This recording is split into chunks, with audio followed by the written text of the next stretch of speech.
वास्तव में बुद्धिमान कौन है? दोस्तों, आज हम आपको इस वीडियो के जरिए समझाने की कोशिश करेंगे कि वास्तव में बुद्धिमान कौन है।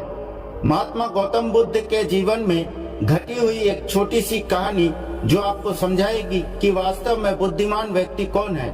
तो चलिए कहानी को शुरू करते हैं। बहुत समय पहले की बात है।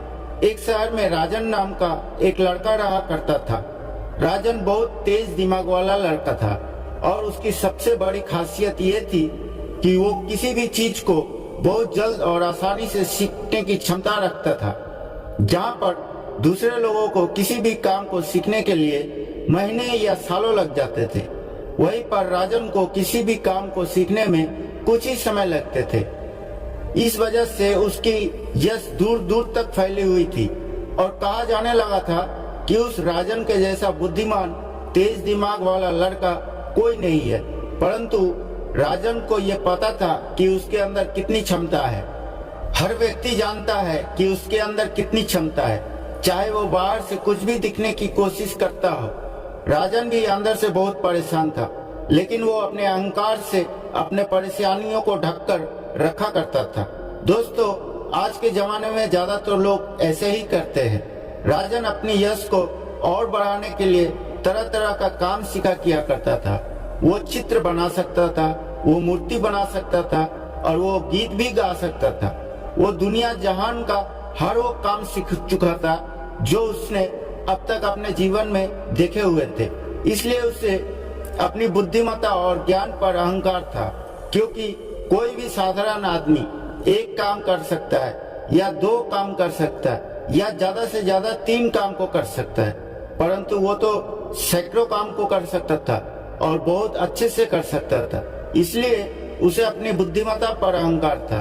वो इस बात को अंदर ही अंदर मान चुका था कि उसके जैसा बुद्धिमान इस दुनिया में कोई भी नहीं है। फिर एक दिन उसका सामना महात्मा गौतम बुद्ध से होता है। उसे पहली बार एक ऐसा व्यक्ति दिखता है जिससे उसे ईर्ष्या होने लगता है। अब तक उसे अपने जीवन में ऐसे लोग देखे हुए थे जो उससे ईर्ष्या करते थे, और जहाँ ईर्ष्या होती है वहाँ तुलना का होना निश्चित है।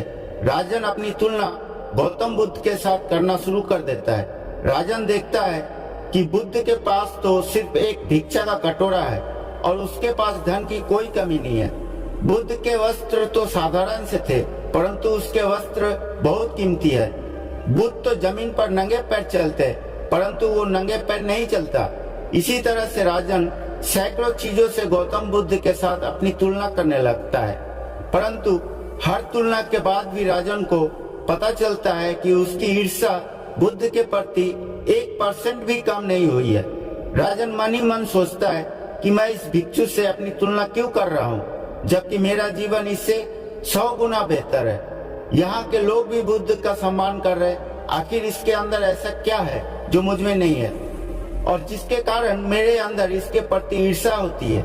बहुत देर अपने मन में उलझे रहने के बाद राजन तय करता है कि वो बुद्ध के पास जाएगा और उनसे पूछेगा कि उनकी उपलब्धि क्या है। राजन अपने सेवकों के साथ बुद्ध के पास जाता है और उनसे कहता है कि मैं इस इलाके का सबसे बुद्धिमान लड़का हूँ और आप अपने आसपास जो भी देख रहे हैं मैं वो सब करना जानता हूँ और किसी भी काम को सीखने में मुझे बहुत ही कम समय लगता है। सभी लोग मेरा सम्मान करते हैं, परंतु इस सब के बाद भी मेरे अंदर आपसे ईर्ष्या होती है। मैं ये जानना चाहता हूँ कि आपकी उपलब्धि क्या है। ये सब लोग आपका आदर सम्मान क्यों करते हैं? राजन की ये बात सुनने के बाद बुद्ध कहते हैं कि वैसे तो मेरी कोई उपलब्धि नहीं है, परंतु तुम कह सकते हो कि मेरी एक उपलब्धि है। राजन पूछता है कि क्या मैं जान सकता हूँ? तो फिर राजन को बुद्ध कहते हैं कि मेरी एक उपलब्धि है कि मैं सभी उपलब्धियों को छोड़ चुका हूँ। राजन बुद्ध से पूछता है, मतलब मैं कुछ समझा नहीं। बुद्ध राजन से कहते हैं कि क्या तुम्हें प्रशंसा अच्छी लगती है? राजन कहता है कि प्रशंसा तो सभी को अच्छी लगती है। उसके बाद बुद्ध कहते हैं कि क्या तुम्हें निंदा अच्छी लगती है? तो राजन कहता है कि भला इस दुनिया में कौन है जिसे अपनी निंदा अच्छी लगती हो? उसके बाद बुद्ध कहते हैं कि जो तुम्हें अच्छा लगता है और जो तुम्हें बुरा लगता है, मैं इन दोनों में से ऊपर उठ चुका हूँ। ना मुझे निंदा सताती है और ना ही मुझे अपनी प्रशंसा प्रसन्न करती है। बस यही अंतर है तुम में और मुझ में। उसके बाद राजन बुद्ध से कहता है कि परंतु ये कैसे संभव है।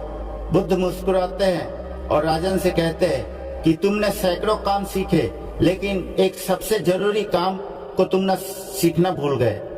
राजन बुद्ध से पूछता है कि कौन सा काम। बुद्ध कहते हैं कि अपने मन को नियंत्रण करना। क्या तुम्हें आता है? बुद्ध की ये बात सुनकर राजन समझ जाता है कि मेरे ईर्ष्या का यही वो कारण है। उसके बाद बुद्ध कहते हैं कि जिस व्यक्ति ने सारा जगत को जीत लिया लेकिन अपने मन को नहीं जीता, उसने कुछ भी नहीं जीता। और जिसने अपने मन को जीता परंतु अपना सब कुछ गवा दिया, फिर भी उसने सब कुछ जीत लिया। क्योंकि वास्तव में बुद्धिमान व्यक्ति वही है जो अपने मन का शासक है, वो नहीं जो अपने मन का गुलाम है। गौतम बुद्ध के इन शब्दों को सुनकर राजन का अहंकार टूट जाता है और राजन बुद्ध से कहता है कि क्या आप मुझे अपने मन को जीतना सिखा सकते हैं? बुद्ध कहते हैं कि अवश्य सिखाएंगे, परंतु मैं तुम्हारी सभी उपलब्धियां छीन लूंगा। फिर उसके बाद राजन बुद्ध से कहता है कि मैं तैयार हूँ।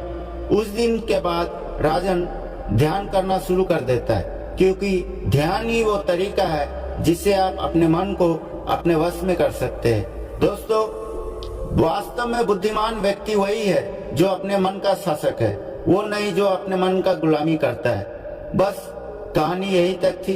दोस्तों, अगर आपको ये कहानी पसंद आई है तो इस वीडियो को लाइक और शेयर कीजिए और साथ ही साथ चैनल को भी सब्सक्राइब जरूर करें और हमें कमेंट बॉक्स में कमेंट करके जरूर बताएं। मिलते हैं अगले वीडियो में एक और नई कहानी के साथ। तब तक आप अपना और अपने परिवार का ख्याल रखें। धन्यवाद।